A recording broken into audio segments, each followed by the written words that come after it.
thanks in life for such kind and generous introductions and for having the opportunity to spend with you this last snowy, slippery, slidey day. For the joy just to be back in Utah again. Often we begin rallies such as this, we have a challenge of self-esteem and dignity called I am somebody. Because if people lose their sense of self-worth, their sense of somebodyness, then nothing else really matters. You must know against all the odds that you belong, that you are God's child, that there's within you infinite strength to rise to higher heights. And so one day after Dr. King had been killed in Memphis, Tennessee, there's a place in Washington called Resurrection City. Kind of makeshift to put the focus on poverty and disease and unemployment. And Dr. King had been killed April 4th, and Robert Kennedy killed June the 5th. And there was despair abounding all over the place. And I had been asked to be the mayor of Resurrection City. I was sitting on the back of a truck that morning, and it was raining, and it was muddy, and most men had left the camp, and we did not know what to do. They were looking up to me to ask me to help them. I was the leader, give them something. I had no money to give them, no bus fare for them to go back home. I had no thing, no stuff to give them. And I'd read a book some years ago about Dr. Howard Thurman called Jesus and the Disinherited. And he said, when we're reduced to our irreducible essence and nothing else is left, we stand naked against the world, we're still somebody. We still matter. I want you to know, Utah, you matter. Put your hands together, you matter. Now, this will be section A, section B, section C. Section A, say I am. I am. You like to mean that I am? I am. Somebody. Come alive, I am. I am. Somebody. Somebody. Section B, shall say I am. Somebody. I am. Somebody. Respect me. Protect me. Never neglect me. I am. Somebody. Everybody stand. Everybody stand. Everybody stand. Put your hands together. Put your hands together. Say I am. Somebody. I am. Somebody. I matter. I am somebody. My mind is a pearl. I can learn anything in the world if my mind can conceive it and my heart can believe it. I know I can achieve it. I am somebody. I can learn, will learn, must learn. I can learn, will learn, must learn. Stop the violence. Save the children. Stop the violence. Save the children. If my mind can conceive it and my heart can believe it, I know I can achieve it. I am God's child. Down with dope, up with hope. Down with dope, up with hope. Keep hope alive. Keep hope alive. Never surrender. Keep hope alive. Never give up. Keep hope alive. Alive. Let me hear you scream.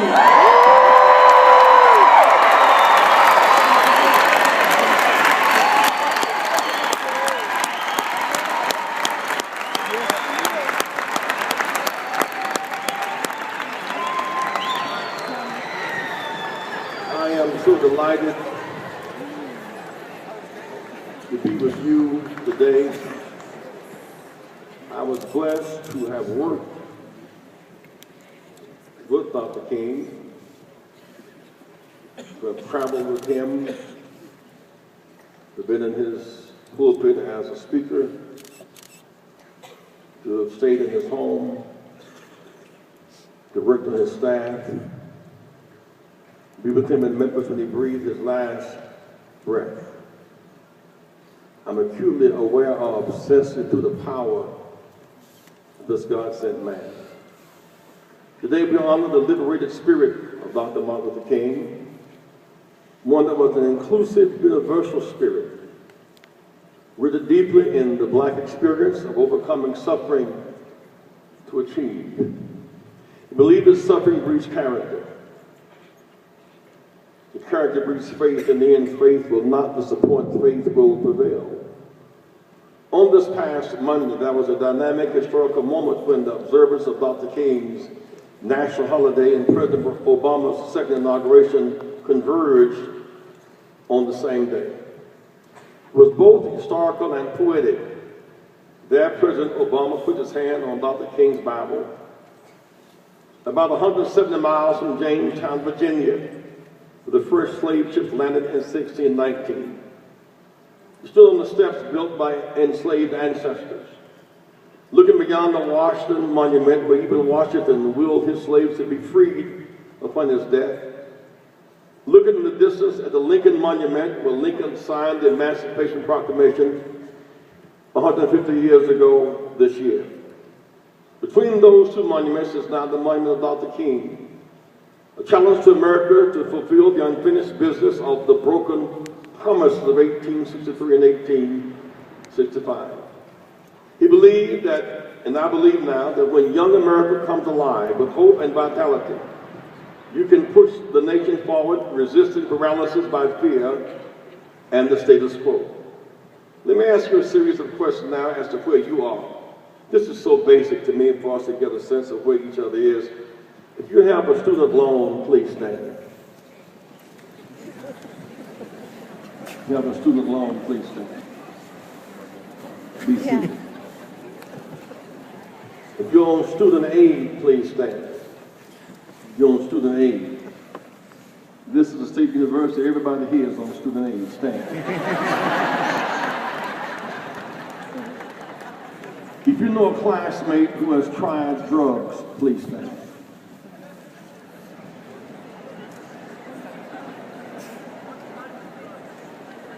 Be seated. If you have a friend in your age group who is in jail, please stand. Be seated. If you know someone who has been shot or brought a gun to school, please stand. Brought a gun to school, please stand. Be seated. Lastly, if you know someone who has considered suicide, please stand.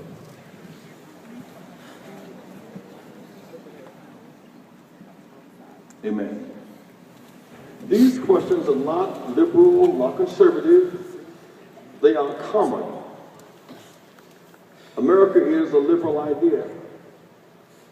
The idea that give me your tithe, you put your whole master to yearn to breathe free. The right to free speech, the right to free worship. America is a liberal idea. In a land so blessed, we are too stretched, too gripped by fear. America owns 300 million guns. 32,000 Americans kill each other a year. 100,000 more injured who do not die. While we're the most blessed nation on earth, fear has made us one of the most violent nations on earth.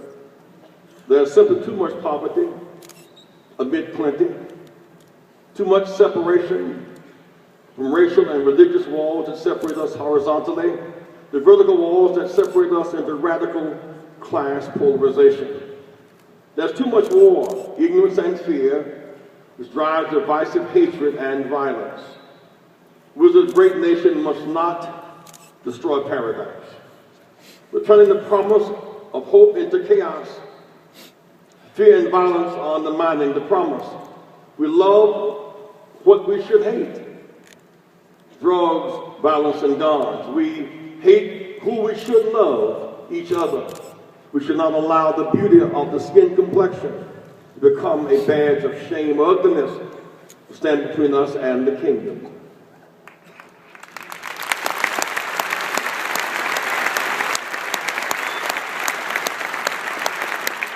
Joined with his theological training, Dr. King felt that through some combination of politics, love, power, and justice, a keen sense of history, and understanding Reinhold Niebuhr's nature and destiny of man, we could become more secure. We often refer to Dr. King rather glibly in remembering the "I have a dream" speech. First, Dr. King had a keen sense of commitment to intellectual pursuits for the goodness of our minds and spirits. When he was 14, he wrote a paper on the Negro and the Constitution, a serious subject. He finished high school at age 15, in college at 19. He finished seminary at 22 and earned a PhD at 26. He believed that people have a personal obligation to not self-destruct through drugs and loose behavior. People should not self-degrade, that no matter how much destructive forces want to degrade you, don't submit. You should not internalize self-degradation. We should pursue academic development with a passion. We speak of "I have a dream" speech today. Remember it, rooted deep in history. The dream was a conclusion we have yet to reach. We're still on the steps of the Lincoln Memorial. 100 years later, he said, America's broken the promise made in 1863 with the Emancipation Proclamation. Through the 13th Amendment, abolished slavery in 1865, the Negro today, from Texas across to Florida. Up to Maryland, we cannot use a single public toilet. Our money is counterfeited. We cannot buy ice cream at Howard Johnson's. There is a hotel at Holiday Inn. 100 years later, here we stand. The dream was a literary, poetic climax. He helped knock down walls. The rocks from those walls built the foundation of the bridges that President Obama ran across in 2008 and 2012. So the king was hit with the sledgehammer of injustice. Hit on the head with a brick in Chicago, battered, stabbed, jailed, resented, and hated. Paid the ultimate sacrifice to bring down the walls, to enable us to have today's bridges. Dr. King was point simply was, America, I refuse to believe that you cannot honor the promise. President Obama's address was, America, we must fulfill the promise. Both speeches was rooted deep in the Declaration of Independence. The one, Big Ten America, everybody in, nobody out. In America, even when we play the playing field, you can go from disgrace to amazing grace. You can go from log cabin to White House in America at its best. The crippled child can dream beyond the state of infirmity. And the bloodshed on the bridge of Selma, Alabama, to the coal miners in Appalachia, to Native Americans, reservations, to ghettos and burials, to the All-Americans, we believe in one blood. Not royal blood for some, but royal blood for all of us are God's children. All of us are royal in the sight of God and must have royal opportunities. Amen.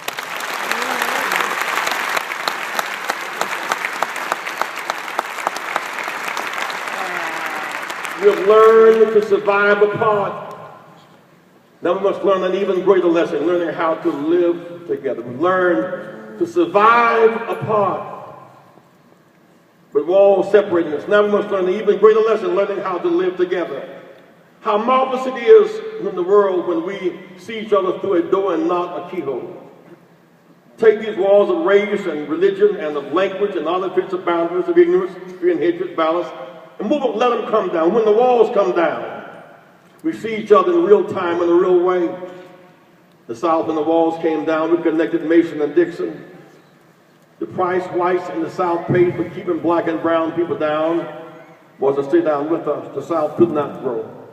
When the walls came down, a new South emerged. You could not have had the Atlanta Falcons behind the old walls of the South. You could not have had the Dallas Cowboys, Texas Rangers behind the old walls in the South. You couldn't have had the Olympics in Atlanta behind the old walls of the South. Utah could not have played Alabama behind the old walls of the South. You could not have had auto industry, global and cosmic development behind the walls of the old South. Jimmy Carter could not have come from Plains, Georgia to the White House. Not Bill Clinton from Hope, Arkansas. Not George Bush from Odessa, Texas.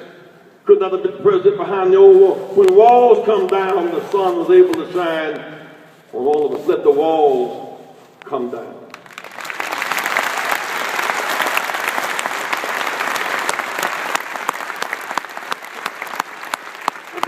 Nobel Peace Prize, Dr. King was invited to meet with Lyndon Johnson at the White House.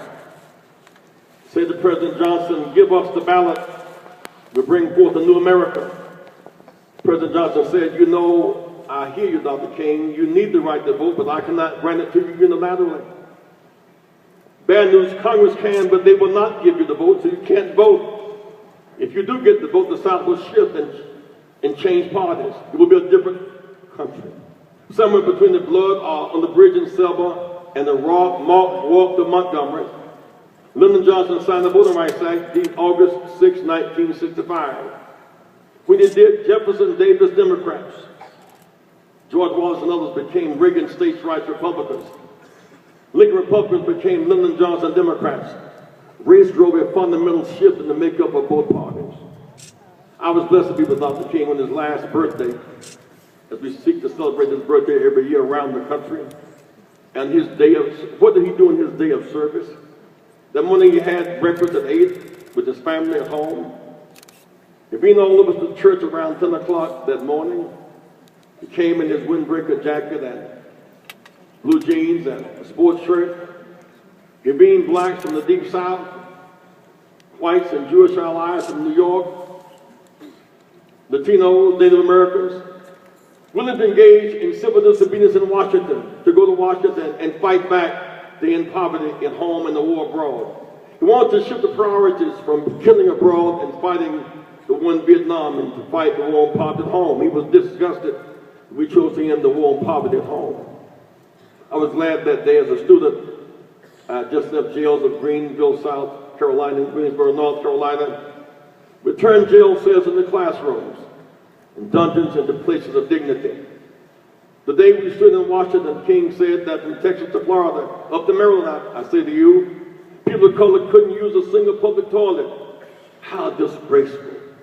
Our money was counterfeited. Our dignity was stripped from us, but we kept on fighting back.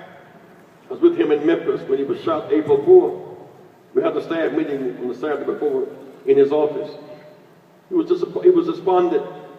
So he had had a migraine headache for 3 days. He said, as I fight to end the war, to expand our vision, we're meeting great resistance.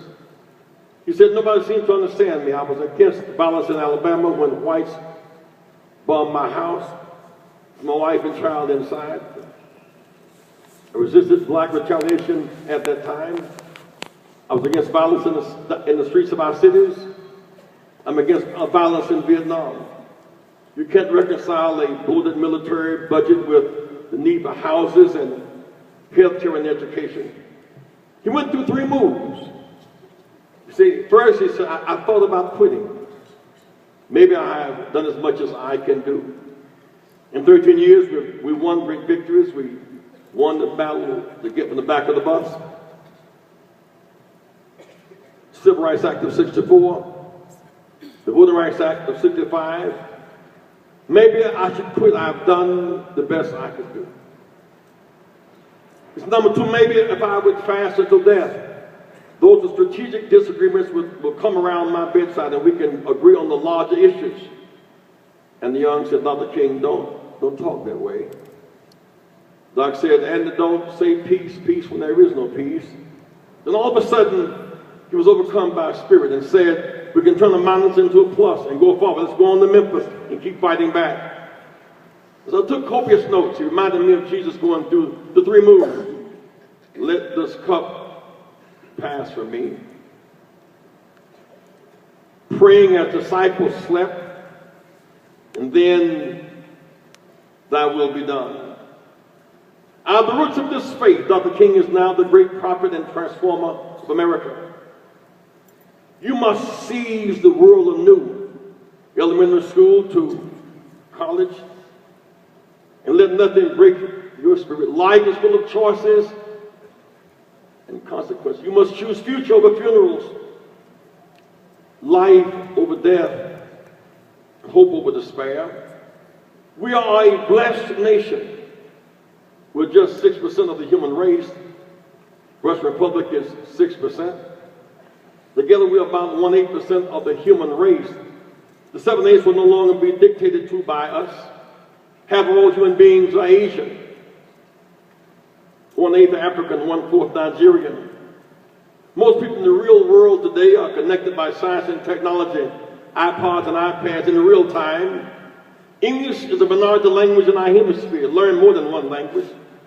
Most people in that world are yellow, brown, black, non-Christian, poor, female, young, and don't speak English is a great language, but Jesus did not speak it. 10 Commandments were not written in it. In this world, we must learn to live together as brothers and sisters or perish apart as fools.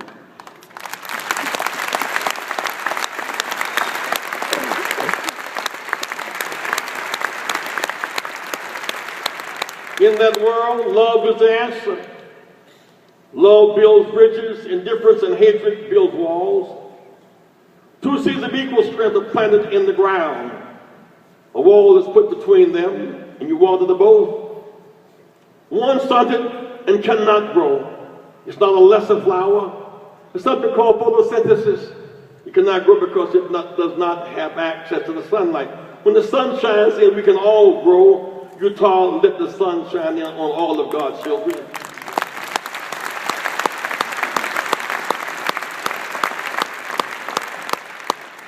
Keep dreaming. Keep believing. John was sent to the Isle of Patmos to die among the scorpions and the insects without water or decent facilities. And yet from that messy place, he dreamed beyond his circumstances. Of a new heaven and a new earth where the old one passed away. God promised to wipe away our tears. With that faith, you can move from God to most othermost. From with that faith, a single parent or an orphan can make it to the very top if you will to believe. Hold fast to your dreams. Hold fast to your faith. Hold fast to the God that brought us safe thus far.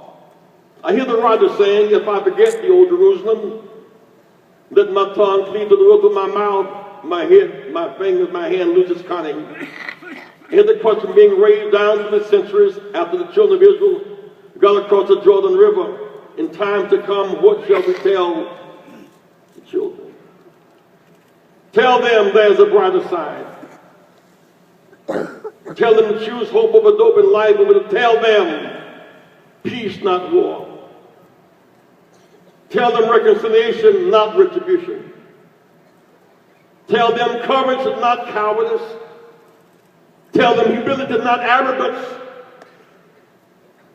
Tell them they can play ball, they can all study physics and art and science and literature. Tell them their mind is their measure. Tell them in the end faith and hope will prevail. Tell them the Lord is our light and our salvation. If we will be the source of light and illuminate the dark, we are the generation of hope. This is our world. Make this a better world. Through it all, keep hope alive. God bless you.